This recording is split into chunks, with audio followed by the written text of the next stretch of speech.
may order po tayo ng lettuce ngayon. Magka-cut po tayo para may deliver natin. Kalahating kilo po. Kukuha tayo ng Red Rapid. Red Rapid variety. Ayan. Ang gaganda. Yan o. Yan yung saktong-sakto talaga. Yan. Isang puno lang po yan. Ganyan talaga dapat kalaki bago ibinta kapag okay siya. No? Grabe. Okay. Crunchy. Ito pa. Ito, sobrang laki din. Yun no? Ano? Sobrang laki. Kapag ka po hindi talaga maulan, magaganda yung lettuce. Hindi po sila nagkakaroon ng sakit na ano. Oh, yan oh. Isang puno lang po yan. Yan. Sarap. Red Rapid variety po yan. Lakas po yung hangin. O, punta nyo po. 2 puno lang, 1/4. Sobra Oh. pa. So 2 piraso po yan oh, 1/4 kilo. Kapag kaganyan kaganda yung tubo niya, talagang ano po, matimbang siya. Pero kapag pangit, marami po. Grabe ang hangin ba? Diyan, yung nasasagi-sagi dyan. Sagi-sagi na.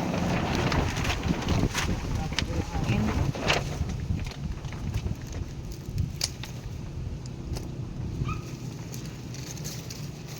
Ah, Sabi kasi ng plastic. Sira na yung ano niya. Yan, isa na lang. Manhak na. ito na lang sa dulo. O yung nasasagi-sagi. Yan oh. So yan guys oh.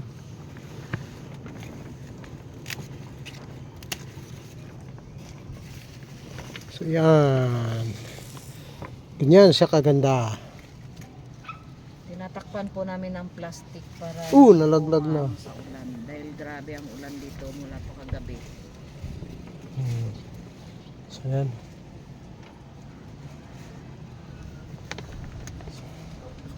May nalaglag pa. Ano na laglag? Kaya pala ko lang eh. So yan guys, nahirapan ho kami magtimbang dahil nalalaglag. Nasa sakto na 1/2 yan. Okay.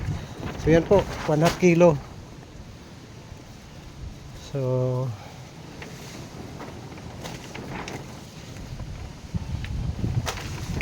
Ito yung saktong araw niya talaga na i-harvest.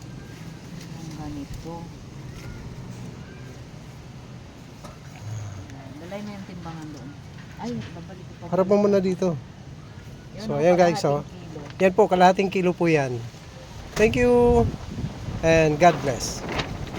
Shoutout kay Ernie, kay Sir Ernie Heredero ng PNS. Order po niya yan. Thank you.